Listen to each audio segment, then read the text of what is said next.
Okay जी, बिस्मिल्लाहिर्रहमानिर्रहीम। तो आज हमारा नया टॉपिक है, the very very important topic. थोड़ा सा कॉम्प्लिकेट ज़रूर है लेकिन मुश्किल नहीं है, ठीक है। तो आज हम पढ़ेंगे एक बहुत इंपॉर्टेंट टॉपिक की तरफ, that is called adrenal steroids and congenital adrenal hyperplasia, ठीक है। जो कंजेनिटल एड्रीनल हाइपरप्लेजिया है इसको हम CAHB कहते हैं। तो अभी हम डिस्कस करेंगे कि इसका मतलब क्या है और इस टॉपिक के अंदर हम प्रॉपर क्या डिस्कस करेंगे। सबसे पहले तो आप लोगों को ये पता होना चाहिए कि जो एड्रीनल ग्लैंड है इसके हमने दो पार्ट्स पढ़े थे। एक इसका आउटर पार्ट है जिसको हम एड्रीनल कार्टेक्स कहते हैं, और ये इसका अंदर पार्ट है जिसको हम एड्रीनल मेडुला कहते हैं। तो अब जो एड्रीनल कार्टेक्स के हार्मोन्स होते हैं दे आर स्टीरॉयड हार्मोन, इसलिए एड्रीनल कार्टेक्स के जितने हार्मोन्स हैं उनको हम एड्रीनल स्टीरॉयड्स कहते हैं। अब हम इसके अंदर ये पढ़ेंगे कि उन स्टीरॉयड हार्मोन की सिंथेसिस किस तरह होती है और इनकी मैकेनिज्म्स क्या है। चलिए स्टार्ट करते हैं। सबसे पहले देखिए द मोस्ट इम्पोर्टेंट थिंग कि यहाँ पे जनाब क्या होता है कि initially there is cholesterol. Cholesterol is a 27 carbon compound. ये कितने कार्बन से बना है? 27। इसी कोलेस्ट्रॉल के ऊपर ये वाला एंजाइम काम करता है, दिस इज कॉल्ड कोलेस्ट्रॉल डिस्मोलेज। इस पॉइंट को आप लोग गौर से देखें, वेरी वेरी इंपॉर्टेंट। जब कोलेस्ट्रॉल पे कोलेस्ट्रॉल डिस्मोलेज काम करे, ये इसको कन्वर्ट करता है एक कंपाउंड में जिसको हम क्या कहते हैं? प्रेग्निलोन। Very important. ये जो प्रेग्निलोन है ये 21 कार्बन से बना होता है, ठीक है नहीं। तो ये दोनों पॉइंट आप लोगों ने याद करना है कि initially cholesterol is converted into pregnenolone by the help of cholesterol desmolase, and this cholesterol desmolase is activated by ACTH, which is adrenocorticotropic hormone, and this come from anterior pituitary lobe. अब इसमें यहाँ पे कुछ चीज़ें हैं जो सबसे important है। अभी जो प्रेग्निलोन है ये इस तरफ भी जा सकता है और ये नीचे भी आ सकता है। अगर प्रेग्निलोन पे 17 अल्फा हाइड्रोक्सिलेस, ये एंजाइम आप लोगों ने याद करना है, इसको स्टार करें। अगर 17 अल्फा हाइड्रोक्सिलेस ये प्रेग्निलोन पे काम करे, it will convert into 17 hydroxy pregnenolone. और फिर ये जो 17 हाइड्रोक्सी प्रेग्निलोन है ये नीचे भी जा सकती है, ये इस तरफ भी जा सकती है। अगर इस पे 1720 लाइएस काम करे, ये भी इंजाइम है, तो इसको कन्वर्ट करेगी DHEA, stand for dehydroepiandrosterone. Dehydroepiandrosterone is very very important. This DHEA convert into androstenedione, and androstenedione may convert into testosterone, which is the male sex hormone, or it is convert into estrogen by the help of aromatase enzyme। इसको भी star करें। अब यहाँ पे एक MCQs note करें। देखिए exam के अंदर ये चीज़ आप लोग को इस तरह नहीं आएगी कि right short note on the synthesis of adrenal cortex. वो आप लोगों से ये सवाल करेंगे कि कौन सा हार्मोन किस स्टेप के अंदर काम करता है। तो प्लीज़ उस चीज़ को याद रखने के लिए ये पॉइंट आप लोग याद कर ले। द मोस्ट इम्पोर्टेंट थिंग कि एंड्रोस्टिनोडायोन may convert into टेस्टोस्टेरोन और इट may convert into एस्टिरोन। अभी जो एस्टिरोन है ये एस्ट्राडायोल में भी कन्वर्ट होता है। अब estradiol and estrone both are the form of estrogen. ये कौन से हार्मोन है? एस्ट्रोजन। अब यहाँ से जो चीज़ हमने सीखनी है कि androstenedione if convert into testosterone, then testosterone may convert into estradiol और एस्टिरोल। लेकिन सवाल यह है, चाहे ये डायरेक्ट इसमें कन्वर्ट हो चाहे टेस्टोस्टेरोन के जरिए, दोनों में जो एंजाइम है that is called of aromatase. So the most important MCQs question which is asked frequently in the exam कि which of the following most important enzyme help in the estrogen synthesis, that is called of aromatase। और इस testosterone पे अगर 5 alpha reductase काम करें, it will convert into DHT, which is a dihydrotestosterone, which is the most active form of testosterone। तो यहाँ से ये चीज़ हमने सीख ली है, मोस्ट इम्पोर्टेंट, कि most active form of testosterone is dihydrotestosterone, which is formed from testosterone under the effect of 5 alpha reductase. लेकिन जो एंड्रोस्टिनोडायोन है या टेस्टोस्टेरोन है, अगर ये हम एस्ट्रोजन के मुख्तलिफ शक्लों में कन्वर्ट करेंगे तो उसके लिए एरोमेटेज एंजाइम चाहिए।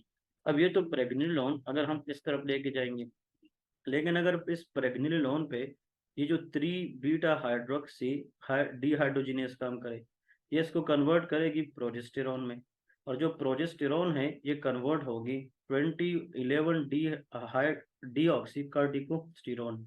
लेकिन इसमें जो एंजाइम इन्वॉल्व है उसका नाम 21 हाइड्रोक्सिलेज है, ठीक है। मतलब 21 hydroxylation is a step which is regulated by 21 hydroxylase enzyme. और फिर ये जो 11 डीऑक्सी कार्टिकोस्टेरोन है, ये कन्वर्ट होगी by the help of 11 beta hydroxylase and to corticosterone. और ये जो कार्टिकोस्टेरोन है, ये नीचे कन्वर्ट होगी एल्डोस्टेरोन में। अब हम इसको डिस्कस करेंगे तो आप लोग को ये चीज़ थोड़ी सी और भी क्लियर कट आसानी से समझ में आ जाएगी।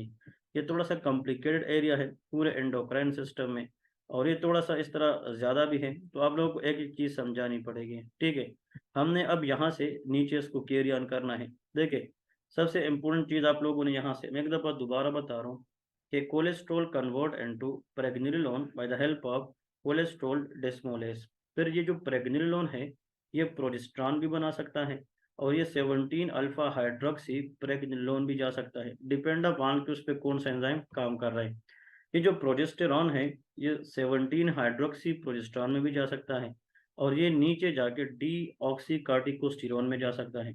फिर corticosterone convert into corticosterone and then aldosterone synthase which is activated by angiotensin 2, it is convert into aldosterone। तो ये जितने स्टेप्स है ये वाले, ये सारे के सारे एड्रिनल कार्टेक्स का जो आउटर पार्ट है, जोना ग्लोमेरुलोसा, उसके अंदर होते हैं। और इस हार्मोन को जो एल्डोस्टेरोन बना है, इसको हम मिनरलोकार्टिकाइड भी कहते हैं। It help in the retention of sodium and water, excretion of hydrogen and potassium. अब ये जो अगर हम इस तरफ लेके आएंगे तो डीऑक्सी कार्टिसोल, यहाँ पे डीऑक्सी कार्टिकोस्टेरोन है तो ये कार्टिकोस्टेरोन में कन्वर्ट है। ये डीऑक्सी कार्टिसोल है तो ये कार्टिसोल में कन्वर्ट है। और जो कार्टिसोल है, it is converted into proper cortisone. तो यहाँ पे ये जोना फेसिकुलेटा में होता है। और ये जितना एरिया है जिसमें डाईहाइड्रोटेस्टोस्टेरोन बना है, जिसमें एस्ट्रोजन बना है, ये सारा का सारा जोना रेटिकुलरस में होता है। तो ये सारी की सारी इंपॉर्टेंट चीज़ें थी। अब आते हैं सबसे इम्पोर्टेंट एग्जाम क्वेश्चन है उसकी तरफ, कि एग्जाम में आप लोगों से वो क्या पूछते हैं। वो कंजेनिटल एड्रीनल हाइपरप्लेजिया है। ये वाला जो टेबल है, ये जिसको आ गया उसके सारे के सारे एग्जाम क्वेश्चन हल हो गए। लेकिन इस टेबल को हम कैसे पढ़ेंगे, उसको हम वन बाई वन देखेंगे तो आप लोगों को बिल्कुल आसान हो जाएगा। तो सबसे पहले हम स्टार्ट करते हैं, इस एरिया है 21 हाइड्रोक्सिलेस। क्योंकि इन तीनों में से याद रखें, the most common enzymatic deficiency in adrenal gland वो 21 हाइड्रोक्सिलेज है। तो ये तो एमसीक्यूज फ्री में ले ले कि common, most common enzyme deficiency, कि अगर एड्रिनल ग्लैंड में इन तीनों में से कोई कॉमन एंजाइम की डेफिशिएंसी हो सकती है तो वो 21 हाइड्रोक्सिलेज है। अब गौर से सुनते हैं कि अगर ये 21 हाइड्रोक्सिलेज नहीं है तो फिर क्या होगा। तो देखिए, हम यहाँ से करते रहेंगे, आप लोग को ये चीज़ मज़ीद अच्छी से समझ में आएगी। अब देखें, ऊपर जाते हैं कि 21 क्या करता है, यहाँ से आते हैं 21 ये है। अब अगर ये एंजाइम नहीं है तो फिर ये स्टेप नीचे नहीं जाएगी, ये भी नहीं जाएगी, ये भी नहीं जाएगी, क्योंकि जो 21 हाइड्रोक्सिलेशन है, ये प्रोजेस्टेरॉन को डीऑक्सी कार्टिकोस्टेरोन में कन्वर्ट करता है। और जो हाइड्रोकार्टिसोन है, हाइड्रोक्सी प्रोजेस्टेरोन है, उसको डीऑक्सी कार्टिसोल में।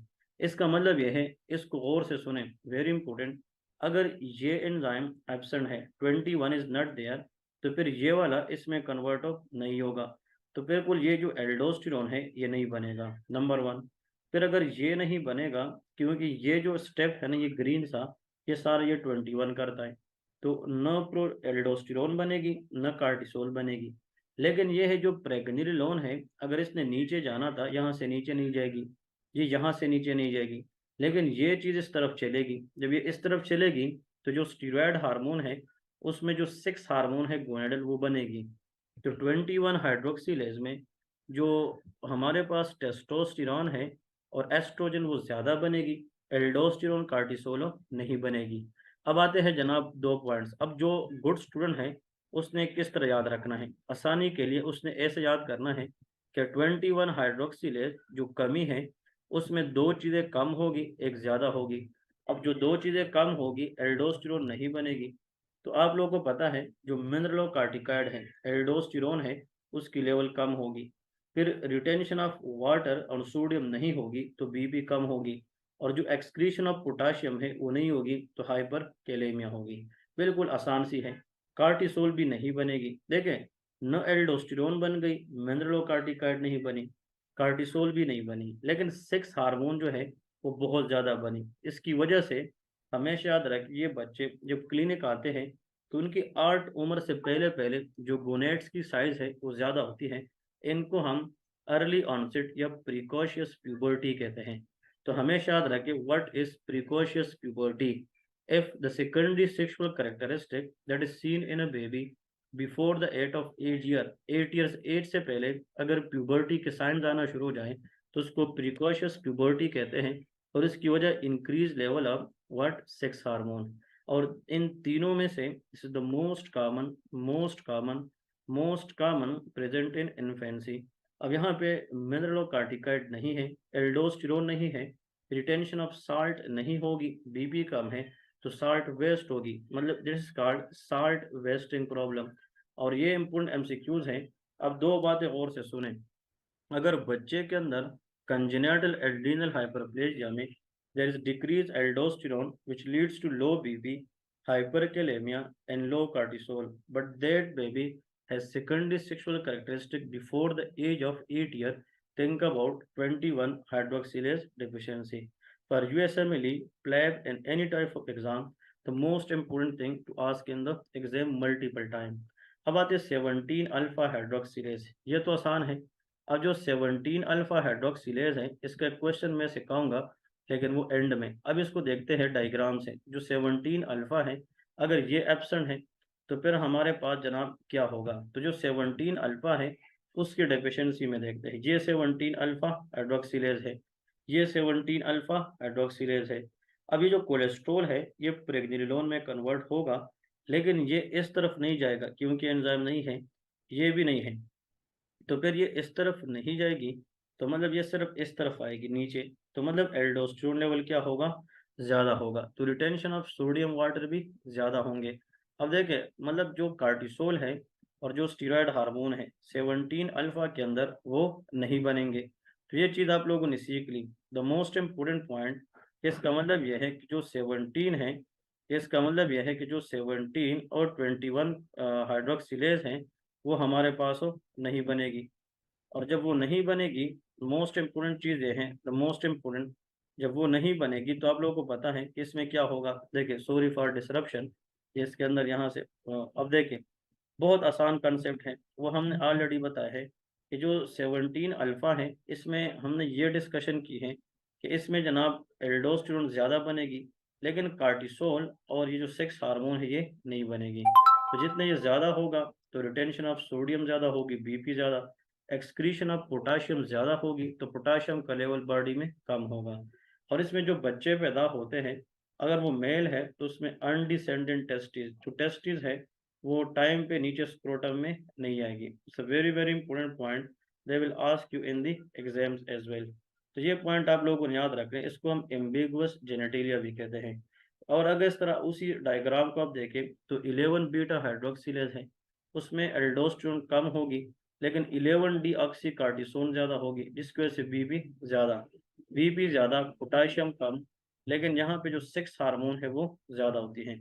चले इसी को देखते हैं ना, मैं आसानी के लिए हम यहाँ से एक हार्मोन लेते हैं एल्डोस्टेरोन। अब इन तीनों को और से देखें, that will be easy to remember.